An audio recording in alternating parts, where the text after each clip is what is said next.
तो इस क्लास में हम लोग अपार आईडी के बारे में समझने जा रहे हैं कि स्टूडेंट जो है, हर स्टूडेंट को एक यूनिक आईडी दो, इससे बहुत फ़ायदा होगा।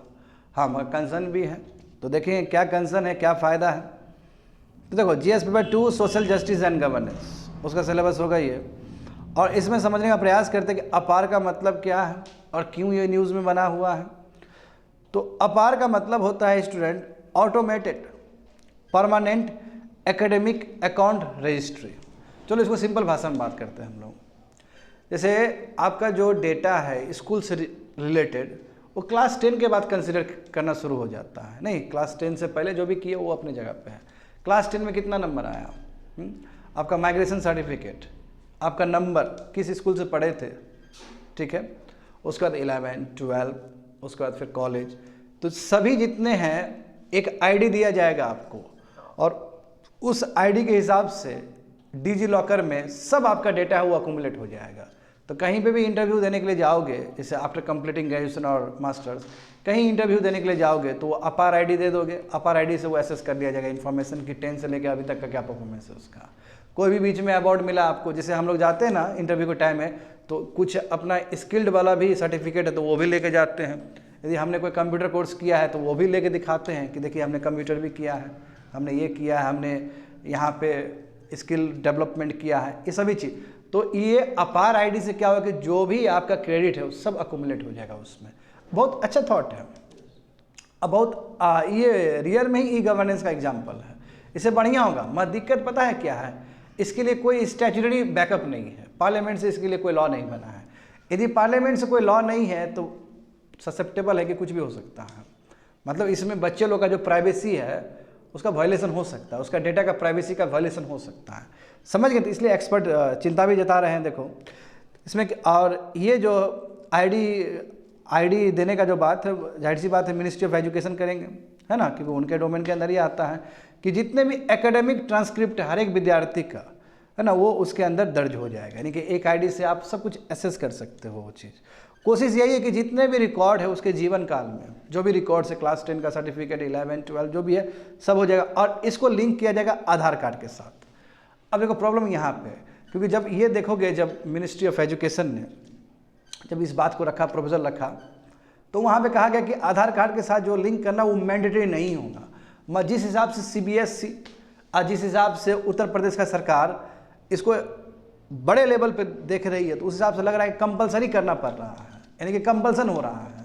तो एक तरफ आप बोलते हो कि वॉलंटरी सीडिंग है और एक तरफ आप कंपलसरी कर रहे हो, ये भी एक्सपर्ट को ना राज नहीं आ रहा है। तो देखो अब बिल्कुल ये नेशनल एजुकेशन पॉलिसी 2020 के हिसाब से था कि इस तरह बच्चे लोग का डेटा रखा जाए डिजी लॉकर सब में, इसका बात था वहाँ पे। हाँ, बोला गया कि वॉलंटरी है, मगर स्टेट और स्कूल अथॉरिटी इसको पुश कर रहा है कि नहीं, बच्चे लोग आधार कार्ड से अपना लिंक करें। तो एक्टिविस्ट और पेरेंट्स इस चीज़ को लेकर चिंतित है कि अपार आईडी जनरेट हो रहा है, हो सकता है इसका मैनिपुलेट करे, हो सकता है इसका गलत यूज़ हो। कैसे, तो मैं एग्जांपल बोलता हूँ, क्योंकि तुम लोग सोचोगे कि ऐसे कैसे हो सकता है। जैसे एक सिंपल एग्जांपल देखो, अपार आईडी, लेट से एक बच्चा का अपार आईडी है, उसमें क्लास 10 का परफॉर्मेंस, उसका 12 का परफॉर्मेंस, सब कुछ है। चलो 10 का पहले देखते हैं। 10 का अपार आईडी हो गया।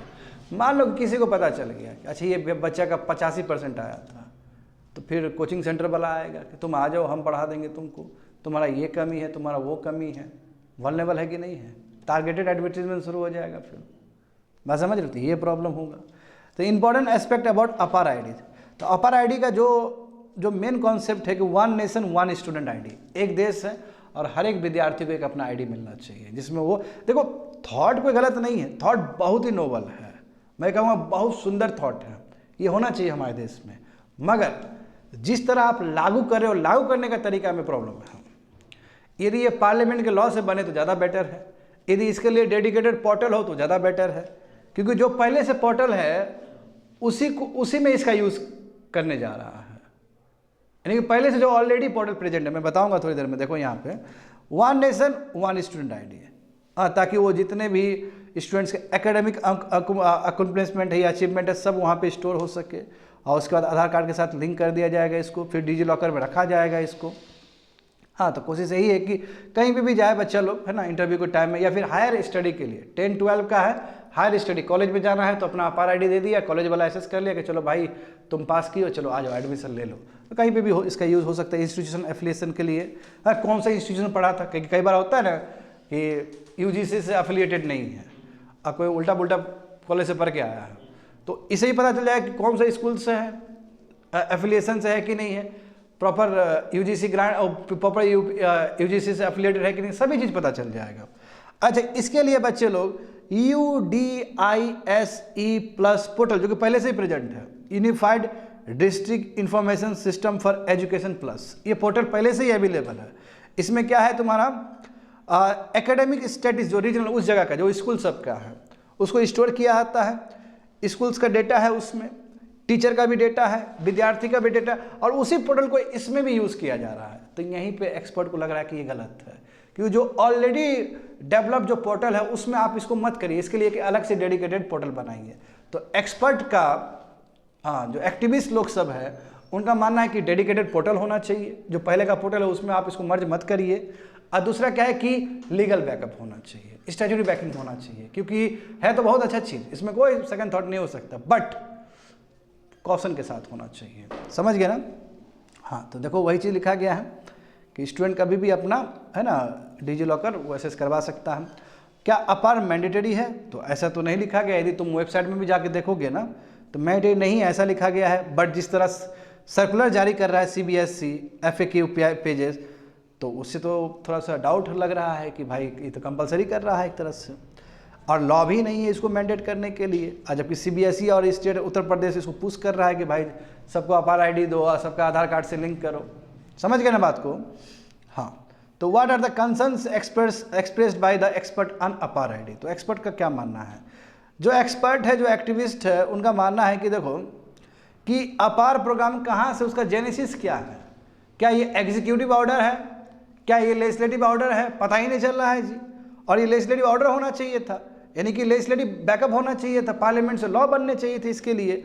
जबकि तुम देखोगे digital personal data protection act 2023 में जो हमारा बना ना जी, उसका एक पर्टिकुलर सेक्शन देखोगे, सेक्शन 9 क्लॉज 3, तो उसमें भी ये बात लिखा गया है कि ट्रैकिंग और बिहेवियर मॉनिटरिंग ऑफ चिल्ड्रन और targeted advertising directed at children by entities ये प्रोहिबिट है।